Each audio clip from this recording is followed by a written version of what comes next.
ಭಯ ಅನ್ನೋದು ಆ ಹುಡುಗನನ್ನ ಪೊಲೀಸರ ಹತ್ರ ಕರ್ಕೊಂಬಂತು. ನಂತರ ಅದ್ಯಾವ ಆಸೆ ಆಮಿಷಗಳು ಆ ಭಯದ ಮುಂದೆ ನಿಲ್ಲಲಿಲ್ಲ. ಹಾಗಾಗಿ ಇವತ್ತು ಮಂಟೇಲಿಂಗಯ್ಯ ಜೈಲಿನಲ್ಲಿದ್ದಾನೆ. ಆತನ ವಿರುದ್ಧ ಪೊಲೀಸರು ಕಲೆಕ್ಟ್ ಮಾಡಿದ ಸಾಕ್ಷಿಗಳ ಸಂಖ್ಯೆ ತುಂಬಾನೇ ದೊಡ್ಡದು. ಗಂಗಮ್ಮನ ಮರ್ಡರ್ ಮಾಡಿ ಧರ್ಮಸ್ಥಳದ ರೂಟ್ ಹಿಡಿದವರ ತಲೆಯಲ್ಲಿ ಅದೇನಿತ್ತೋ ಗೊತ್ತಿಲ್ಲ. ಶಂಕರನಿಗೆ ಮಾತ್ರ ಸಾವು ಸಮೀಪಿಸಿದಂತೆ ಅನ್ನಿಸ್ತಿತ್ತು. ಅದರಲ್ಲೂ ಆವತ್ತು ರಾತ್ರಿಯ ಮಾತುಕತೆ ಕೇಳಿದ ಮೇಲಂತೂ ಅವನಿಗೆ ಕನ್ಫರ್ಮ್ ಆಗೋಯ್ತು. ನಮ್ಮ ಮಲ್ಗ್ಬಿಟ್ಟು ಗೊರಕೆ ಹೊಡಿತಾ ಇದೆ. ಹಿಂಗೆ ಗೊರಕೆ ಹೊಡೆದು ಈ ಅಂದ್ರೆ ಎಲ್ಲ ನೋವು ಬಂದ್ಬಿಟ್ಟೈತೆ ನನಗೆ. ಯಾಕೆ ನಾನು ನಟನೆ ಮಾಡೋಕ್ಕಾಗಲ್ಲ. ಎಷ್ಟೊತ್ತು ಮಾಡಲಿ, ಇವ್ರು ಯಾರು ಮಲಗ್ತಾನೆ ಇಲ್ಲ. ಇವ್ರು ಮಾತಾಡ್ಕೊತಾ ಇರೋದು.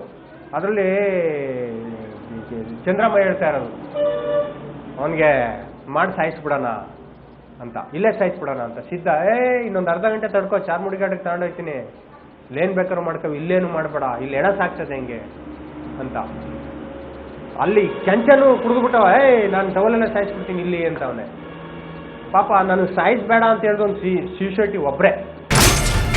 ಅವನೊಬ್ಬನಿಗೆ ಮನಸ್ಸಿಲ್ಲದಿದ್ರೆ ಉಳಿದವರು ಕೇಳ್ತಾರ? ಮುಗಿಸೋದ್ ಗ್ಯಾರಂಟಿ ಆಗಿತ್ತು. ಆಗ್ಲೇ ಶಂಕರ ಅಲ್ಲಿಂದ ಎದ್ದು ಒಂದು ಲಾರಿ ಹಿಡ್ಕೊಂಡು ಕಷ್ಟಪಟ್ಟು ಮಂಡ್ಯ ಸೇರ್ಕೊಂಡ. ಅಲ್ಲಿ ಜಾಸ್ತಿ ಹೊತ್ತಿದ್ರೆ ಅಪಾಯ ಅಂತ ಕನಕಪುರದ ಸಾತುನೂರಿಗೆ ಹೋದವನು ಗಂಗಮ್ಮನ ಮಗ ಮತ್ತು ಮಂಟೆಯಿಂದ ಹೊರಬಂದಿದ್ದ ಇಬ್ಬರು ಹುಡುಗರಿಗೆ ವಿಷಯ ತಿಳಿಸಿದ್ದ. ಗೋವಿಂದರಾಜು ಶ್ರೀನಿವಾಸ್ಗೆ ಫೋನ್ ಮಾಡಿ, ಸರ್ ನೋಡಿ, ನಿಮಗೆ ಕೊಲ್ಲೇಬೇಕು ಅಂತ ಈ ಥರ ಎಲ್ಲ ಪ್ಲಾನ್ ಮಾಡಿಕೊಂಡು ನಿಮ್ಮನ್ನ ಹುಡುಕ್ತಾ ಇದ್ದಾರೆ. ಈಗ ಫಸ್ಟ್ ವಿಕೆಟ್ ಗಂಗಮ್ಮ ಆಗಿದೆ, ನೆಕ್ಸ್ಟ್ ವಿಕೆಟೇ ನೀವಿಬ್ಬರು, ಸ್ವಲ್ಪ ಎಚ್ಚರಿಕೆಯಾಗಿರಿ ಅಂತ ಅವ್ರಿಗೂ ಫೋನ್ ಮಾಡಿ ಹೇಳಿದೆ.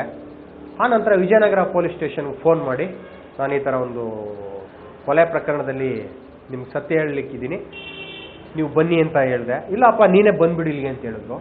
ನಾನು ಬರೋಕ್ಕಾಗಲ್ಲ, ಈ ಥರ ನನಗೆ ಭಯ ಇದೆ, ಆದ್ದರಿಂದ ನೀವೇ ಇಲ್ಲಿಗೆ ಬಂದರೆ ನಾನು ನಿಮ್ಮ ಜೊತೆಲಿ ಬರ್ತೀನಿ ಅಂತ ಹೇಳಿದೆ.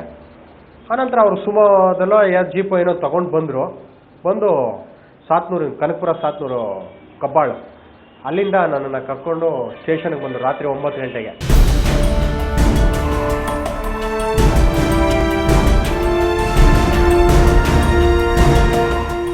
ಎಲ್ಲ ತಪ್ಪಿಸ್ಕೊತಾರೆ. ಶಂಕರ್ ತಪ್ಪಿಸ್ಕೊಂಡ್ಬಿಟ್ಟಿದ್ದಾನೆ ನಮ್ಮಿಂದ ಅಂದಾಗಲೇ ಸ್ಲಿಟ್ ಆಗ್ಬಿಟ್ರು ಅವರು ಪ್ರೂವರ್ ಆದಾಗ ಸ್ಲಿಟ್ ಆಗಲಿಲ್ಲ. ಶಂಕರ್ ನಮ್ಮಿಂದ ತಪ್ಪಿಸ್ಕೊಂಡವನೇ ನಾವು ಗಾಬರಿನಲ್ಲೇ ಅವರೆಲ್ಲ ಬೇರೆ ಬೇರೆ ಆಗ್ಬಿಡ್ತಾರೆ. ಅವರೆಲ್ಲ ಬೇರೆ ಬೇರೆ ಮಾಹಿತಿ ಮೇಲೆ, ಇನ್ಫಾರ್ಮೇಶನ್ ಮೇಲೆ ಅವ್ರನ್ನ ಅರೆಸ್ಟ್ ಮಾಡ್ತಾರೆ. ಒಂದೇ ಇಲ್ಲ, ಫಸ್ಟ್ ಟೈಮು 8 ಜನ ಅರೆಸ್ಟ್ ಆಗ್ತಾರೆ. ಮಂಟೇಲಿಂಗನ ಅವತ್ತು ಬಾಡಿ ಸಿಕ್ಕಿದ ದಿವಸನೇ ಅರೆಸ್ಟ್ ಮಾಡ್ತೀನಿ. 21ನೇ ತಾರೀಕು 11ನೇ ತಿಂಗಳು 2005 ಅವನ್ನ ಅರೆಸ್ಟ್ ಮಾಡಿದಾಗ ಅವನ ಜೊತೆನಲ್ಲಿ ಇನ್ನೂ 8 ಜನ ಅರೆಸ್ಟ್ ಮಾಡ್ತೀನಿ. ಅವರೆಲ್ಲ ಕಿಡ್ನಾಪ್ ಅಲ್ಲಿ ಇದ್ದವ್ರು, ಮರ್ಡರ್ ಇರ್ಲಿಲ್ಲ. ಅವರೆಲ್ಲ ಇಲ್ಲೇ ಇರ್ತಾರೆ, ಸಿಟಿನಲ್ಲೇ ಇರ್ತಾರೆ. ಅವರೆಲ್ಲ ಆಗಲ್ಲ ಅನ್ನೋ ಒಂದು ಕಾರಣಕ್ಕೆ ಅವರು ಸಿಟಿನಲ್ಲೇ ಇರ್ತಾರೆ. ಸೊ ಅಂತ ಸಂದರ್ಭದಲ್ಲಿ ನಾವು ಅವನ್ನ 8 ಜನನು ಅರೆಸ್ಟ್ ಮಾಡ್ತೀವಿ. ಉಳಿಕೆಯವ್ರನ್ನ ಮಾಹಿತಿಗಳನ್ನ ಕಲೆಕ್ಟ್ ಮಾಡಿ ಉಳಿಕೆ 21 ಜನ ಒಟ್ಟು ಅರೆಸ್ಟ್ ಮಾಡ್ತೀವಿ.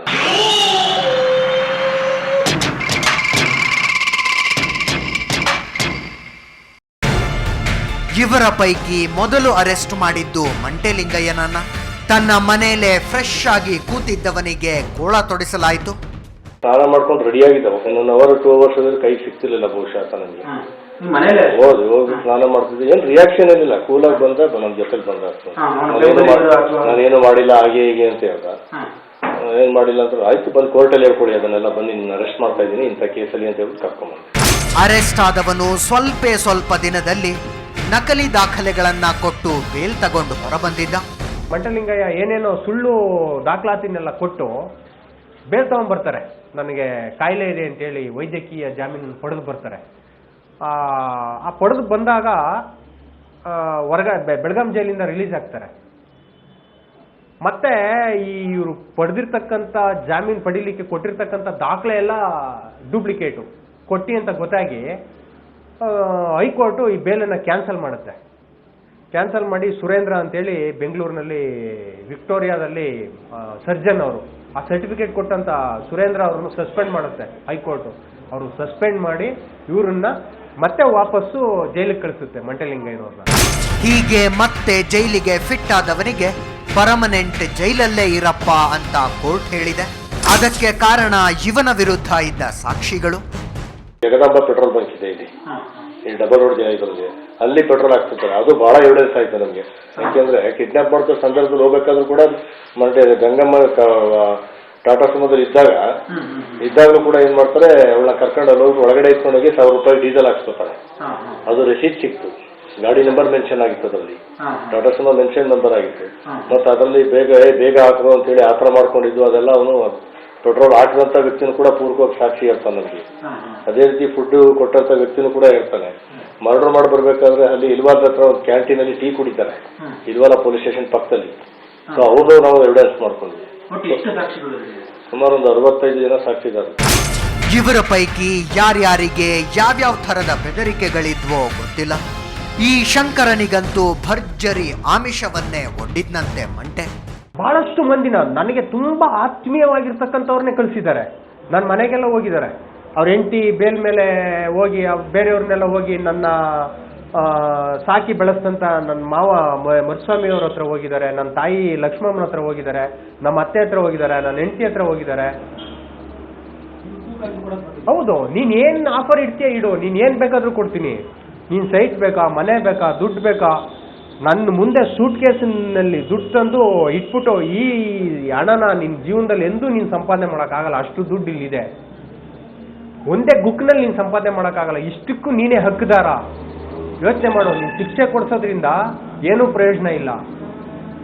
ನೀನು ಬಡವ, ಕೂಲಿ ಮಾಡೋನು, ನೀನ್ ಬದುಕ್ತೀಯ ನೋಡಿ. ಇದು ಬೇಕಾ ನೀನ್ ಕೂಲಿ ಮಾಡ್ತೀಯ ಅಂತ? ನನಗೆ ಬೇಡ. ಗಂಗಮ್ಮ ನನ್ನನ್ನು ಬದುಕಿಸಿದಾಳೆ ಸಾಯೋ ಮುನ್ನ, ಅದಕ್ಕೆ ನಾನು ನ್ಯಾಯ ದೊರಕಿಸ್ತೀನಿ ಹೊರತು ಇನ್ನು ನನಗೆ ದುಡ್ಡು ಬೇಡ. ನಾನು ಕೂಲಿ ಮಾಡ್ಕೊಂಡೆ ಅನ್ನ ತಿಂತೀನಿ.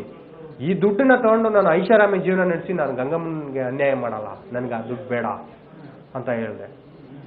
ರಾಜ್ಯಕ್ಕೆ ಬಂದಿದ್ದವ್ರಿಗೆ ಬೇರೆ ಬೇರೆ ವ್ಯಕ್ತಿಗಳನ್ನ ಕಳಿಸಿದ್ದಾರೆ, ಯಾರಿಗೂ ನಾನು ಒಪ್ಪಿಲ್ಲ. ನಂದು ಒಂದೇ ವಾದ, ನಾನು ಸತ್ಯಕ್ಕಾಗಿ ನಾನು ಬದುಕಿಸಿದಾಳೆ ಗಂಗಮ್ಮ, ಅವಳಿಗೆ ನ್ಯಾಯ ದೊರಕಿಸ್ತೀನಿ ಅಷ್ಟೇ. ನನಗೆ ಈ ಹಣದ ಅವಶ್ಯಕತೆ ಇದೆ, ಆದ್ರೆ ನನಗೆ ಬೇಡ ಅಂತೇಳಿ ನಾನು ನಿರಾಕರಿಸಿದೆ.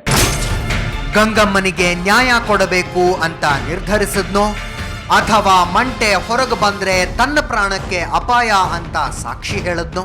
ಒಟ್ನಲ್ಲಿ 5 ವರ್ಷಗಳ ಕಾಲ ಜೈಲಿನಲ್ಲಿದ್ದುಕೊಂಡು ಮಂಟೆಗೆ ಜೀವಾವಧಿ ಶಿಕ್ಷೆಯಾಗೋದ್ರಲ್ಲಿ ಮಹತ್ವದ ಪಾತ್ರ ವಹಿಸಿದ್ದಾನೆ. ಈಗ ಕೇಸ್ ಮುಗಿಸ್ಕೊಂಡು ಹೊರಬಂದವನ ಬಾಯಲ್ಲಿರೋದು, ಆ ಭಗವಂತ ಕೂಡ ಇವತ್ತು ಮಾಡಿದ ಪಾಪಕ್ಕೆ ಇವತ್ತೇ ಶಿಕ್ಷೆ ವಿಧಿಸ್ತಾನೆ ಅನ್ನೋ ಮಾತು. ಅದಕ್ಕೆ ಶಂಕರನ ಹತ್ರ ವಿಚಿತ್ರ ಉದಾಹರಣೆಗಳಿವೆ.